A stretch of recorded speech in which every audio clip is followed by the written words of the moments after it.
Assalamualaikum warahmatullahi wabarakatuh. Kami dari kelompok 3 yang beranggotakan saya Raihan Marsha, Azmi Himatul Azmi, dan juga Refsi Wahyuni Putri akan mempresentasikan hasil proyek kami dengan judul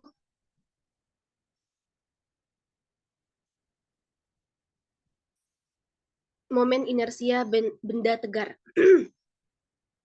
Yang pertama, untuk menyampaikan latar belakangnya adalah saya sendiri.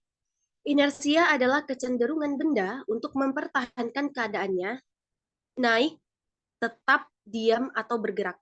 Benda yang sukar bergerak dikatakan memiliki inersia yang besar. Bumi yang selalu dalam keadaan rotasi memiliki inersia rotasi. Jadi, momen inersia adalah ukuran besarnya kecenderungan berotasi yang ditentukan oleh keadaan benda atau partikel penyusunnya. Kecenderungan sebuah benda untuk mempertahankan keadaan diam atau bergerak lurus beraturan disebut dengan inersia. Besaran inersia suatu benda merupakan hasil dari perkalian antara massa benda M dan kuadrat jarak R2 atau R kuadrat ke sumbu putarnya. Dalam hukum Newton 1, dijelaskan bahwa benda bergerak akan cenderung bergerak, benda diam cenderung diam, dan kecenderungan tetap bertahan ini disebut inersia. Jadi, semakin besar inersia dari suatu benda, benda tersebut akan semakin sulit untuk bergerak. Momen inersia didefinisikan sebagai kelembaman suatu benda untuk berputar pada porosnya. Besar momen inersia bergantung pada bentuk benda dan posisi sumbu putar benda tersebut. Momen kelembaman merupakan sifat fisis dari suatu benda yang salah satu gerak melingkar atau rotasi. Sama halnya dengan massa, sifat lembam dari benda terhadap gerak translasinya, momen kelembaman juga merupakan sifat lembam benda terhadap gerak rotasinya. Setiap benda tegar yang masing-masing titik partikelnya bergerak melingkari suatu acuan tertentu yang berada di luar benda selalu dapat dicirikan dengan momen kelembabannya menurut Giancoli di dalam buku terbitan 2001 di halaman 136. Untuk selanjutnya itu kajian teori akan dilanjutkan oleh Refsi. Kepada Refsi dipersilakan. Berikutnya untuk kajian teori.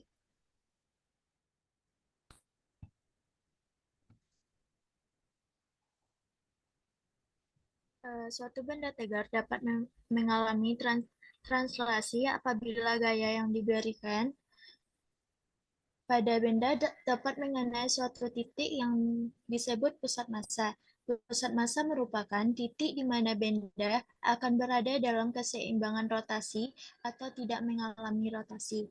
Suatu benda tegar dapat mengalami gerak translasi atau gerak lurus dan gerak rotasi. Benda tegar akan melakukan gerak. Pada saat benda tegar mengalami gerak, translasi, dan rotasi sekaligus, maka pada saat itu pusat massa akan bertindak sebagai sumbu rotasi dan lintasan gerak dari pusat massa. Ini menggambarkan lintasan gerak translasinya.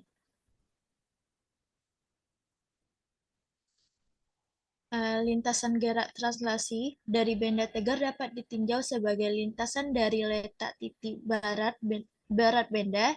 Hukum dasar mekanika terbukti mampu menjelaskan berbagai fenomena yang berhubungan dengan sistem diskrit atau partikel.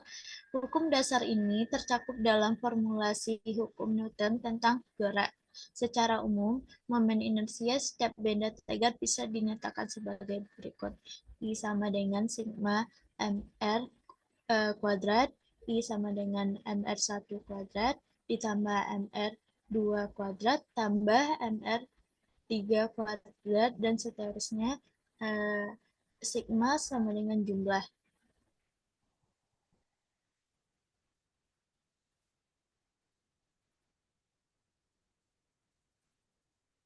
Benda tegar bisa kita anggap tersusun dari banyak partikel yang tersebar di seluruh bagian benda itu. Setiap partikel itu punya massa dan tentu saja memiliki jarak dari sumbu rotasi. Jadi, momen inersia dari setiap benda merupakan jumlah total momen inersia setiap partikel yang menyusun benda itu. Ini cuma persamaan umum saja.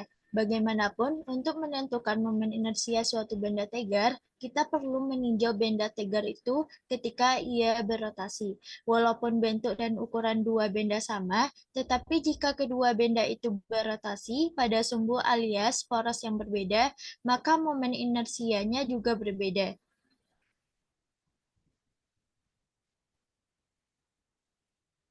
Selain bergantung pada sumbu rotasi, momen inersia setiap partikel juga bergantung pada massa partikel itu dan kuadrat jarak partikel dari sumbu rotasi. Total massa semua partikel yang menyusun benda sama dengan massa benda itu. Persoalannya, jarak setiap partikel yang menyusun benda tegar berbeda-beda jika diukur dari sumbu rotasi. Ada partikel yang berada di bagian tepi benda, ada partikel yang berada dekat sumbu rotasi, ada partikel yang sembunyi di pojok bawah, ada yang terjepit di tengah. Amati gambar di bawah ini.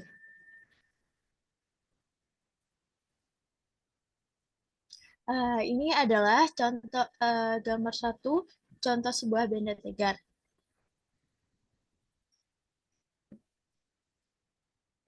Gambar tadi merupakan contoh benda-benda tegar bisa dianggap tersusun dari partikel-partikel. Pada gambar, partikel diwakili oleh titik berwarna hitam. Jarak setiap partikel ke sumbu rotasi berbeda-beda. Ini cuma ilustrasi saja. Cara praktis untuk mengatasi hal ini atau menentukan MI benda tegar adalah menggunakan kalkulus. Ada jalan keluar yang lebih lingkaran tipis dengan jari-jari R adalah bermassa M atau sumbu rotasi terletak pada pusat. Berikut ini adalah gambar lingkaran partikel. Lingkaran tipis ini mirip seperti cincin, tapi cincin lebih tebal. Jadi semua partikel yang menyusun lingkaran tipis berada pada jarak R dari sumber rotasi. Momen inersia lingkaran tipis ini sama dengan jumlah total momen inersia semua partikel yang tersebar di seluruh bagian lingkaran tipis.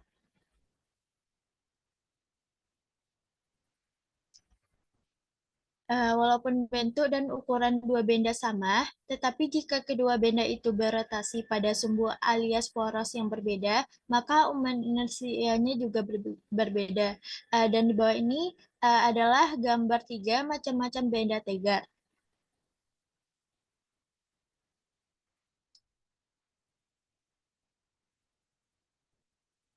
Dalam keadaan sehari-hari, benda tegar bukan terdiri atas benda titik, melainkan benda terbentuk batang, balok, bola, silinder, cincin, ataupun bentuk lain yang teratur maupun tidak teratur.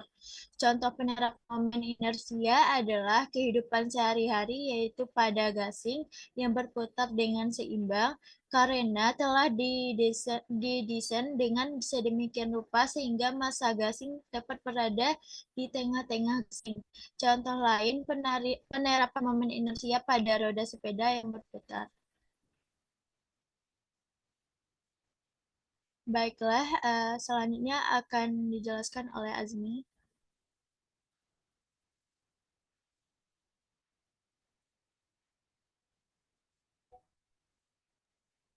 Baik, terima kasih Refsi. Untuk materi selanjutnya akan dijelaskan oleh Azmi. Kepada Azmi dipersilakan.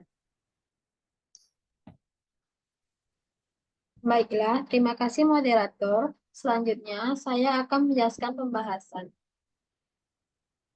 Pada materi ini kita menggunakan virtual lab sehingga alat dan bahan yang kita gunakan yaitu yang pertama ada laptop, yang kedua software PET simulation moment inersia. Nah, untuk prosedur percobaannya, yang pertama membuka aplikasi atau web PET simulation di laptop. Klik gambar cari, setelah itu cari simulasi torsi. Tunggu layar torsi tampilan seperti gambar di bawah.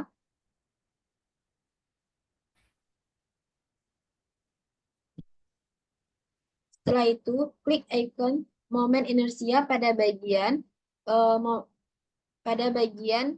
di atasnya.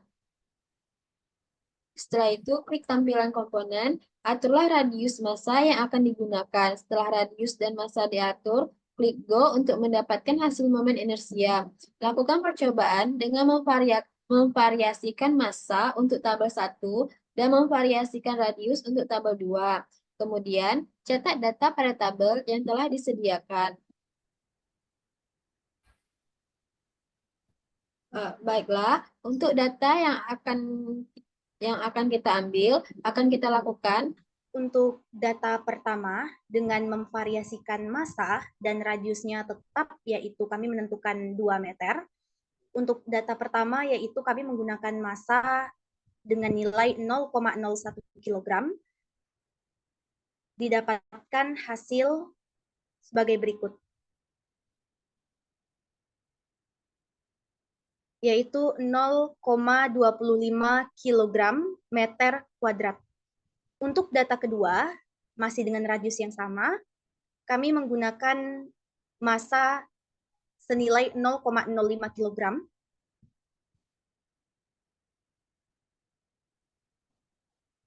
Didapatkan hasil momen inersia sebagai berikut, yaitu 0,1 kg meter kuadrat. Baiklah, untuk data ketiga, kami menggunakan massa sebesar 0,1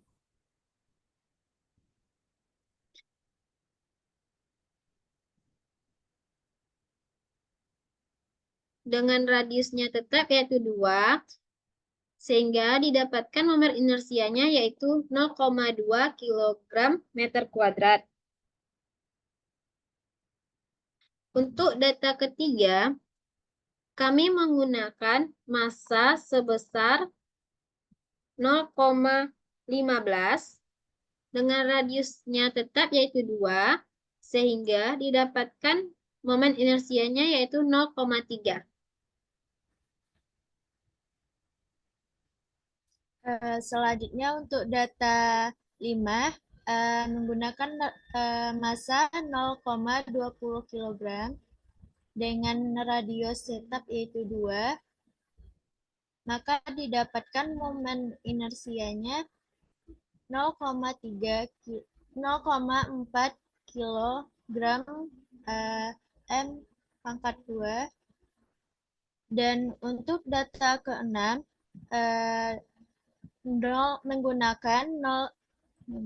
menggunakan 0,25 kg dan radiusnya tetap, maka didapatkan momen inersianya sebesar 0,5 kg M pangkat 2.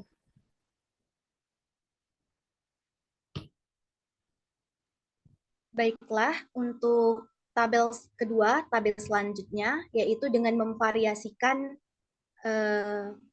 radiusnya, dan kebalikan dari tadi, massanya ditetapkan, yaitu menjadi 0,18 kg.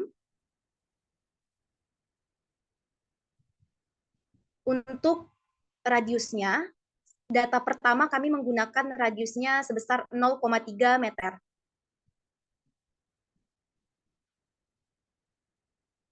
Momen inersia yang didapatkan adalah 0,008 kg meter kuadrat. Untuk data kedua, dengan massa tetap 0,18 kg, radiusnya menggunakan nilai sebesar 0,7 meter, didapatkan momen inersianya adalah 0,044 kg meter kuadrat. Baiklah, untuk data ketiga, kami menggunakan nilai radiusnya yaitu 1,1 dengan massanya tetap, sehingga didapatkan momen inersianya yaitu 0,109 kg meter kuadrat. Untuk data selanjutnya, kami menggunakan nilai radiusnya yaitu 1,5 dengan massanya tetap, sehingga momen inersianya didapatkan 0,202 kg meter kuadrat.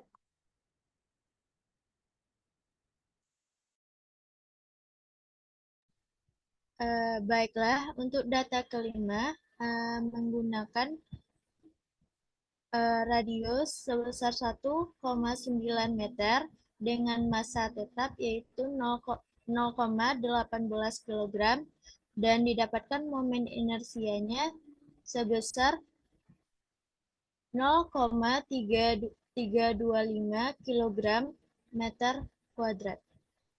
Dan selanjutnya untuk data keenam menggunakan radius sebesar 2,3 meter dan massanya tetap sebesar 0,18 kg dan didapatkan momen inersianya sebesar 0,476 kg meter kuadrat. Setelah melakukan praktikum yang pada PET simulation, kita mencetak data pada tabel data yang telah disediakan. Data yang didapatkan, kami mengambil 6 data, yaitu untuk tabel data pertama, kita memvariasikan nilai massa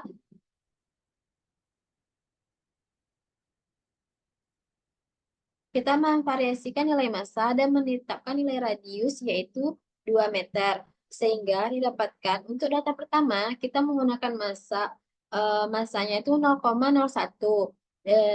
Sehingga kita mendapatkan momen inersia sebesar 0,25 kg meter kuadrat. Nah, untuk data kedua, kita menggunakan massa 0,05 dengan radiusnya yang kita tetapkan tadi yaitu 2 meter, kita mendapatkan nilai momen inersianya itu 0,1. Untuk data yang ketiga, kita menggunakan massa sebesar 0,10 dengan menggunakan radiusnya 2, sehingga didapatkan momen inersianya 0,2. Untuk data yang keempat, kita menggunakan massa sebesar 0,15 dengan radius 2, sehingga didapatkan momen inersianya itu 0,3. Untuk data yang kelima, kita menggunakan massa 0,2 dengan radius 2, sehingga didapatkan momen inersianya itu 0,4. Dan untuk data terakhir, kita menggunakan 0,25 untuk massanya dan 2 meter untuk radius, sehingga didapatkan momen inersianya yaitu 0,5. Untuk tabel 2 ini, kita memvariasikan nilai radius dan menetapkan nilai massa yaitu 0,18 kg. Kami di sini juga mengambil 6 data. Sehingga untuk data yang pertama, dengan massa 0,18 yang telah ditetapkan, menggunakan radius sebesar 0,3 didapatkan momen inersianya yaitu 0,008. Untuk data yang kedua, menggunakan massa sebesar 0,18 dengan radius 0,7, didapatkan datanya 0,044. Nah, untuk yang data yang ketiga, digunakan massa sebesar 0,18 dengan radius 1,1. Didapatkan momen inersianya 0,19. Untuk data yang keempat, dengan menggunakan massa 0,18 dan radiusnya 1,5, didapatkan momen inersianya yaitu 0,119. Untuk data yang kelima, menggunakan massa sebesar 0,18 dengan radiusnya 1,9, sehingga didapatkan momen inersianya yaitu 0,127. Untuk data yang keenam, menggunakan massa 0,18 sehingga dan radius sebesar 2,3, sehingga didapatkan momen inersianya yaitu 0,476. Nah, pada tabel 1, kita dengan menggunakan data tersebut, kita bisa membentuk suatu grafik sehingga grafiknya dapat dilihat pada layar, yaitu dapat disimpulkan dari grafik di atas dapat dilihat bahwa hubungan massa dan momen inersia adalah berbanding lurus atau sebanding jika nilai radiusnya sama, yang mana semakin besar massa yang kita gunakan, maka semakin naik juga nilai momen inersianya. Nah, untuk tabel 2, dapat kita lihat dari grafik yang mana Hubungan radius dan momen inersia adalah berbanding lurus atau sebanding jika nilai massanya kita tetapkan atau sama. Yang mana jika semakin besar radius yang kita gunakan, maka momen inersianya juga semakin naik. Dari percobaan yang telah kita lakukan, dapat kita tarik kesimpulan, yaitu bahwa dengan adanya massa dan radius, maka kita dapat menentukan langsung nilai dari momen inersia. Dan juga telah kita ketahui bersama bahwa hubungan momen inersia dengan radius dan massa adalah sebanding atau berbanding lurus. Baiklah,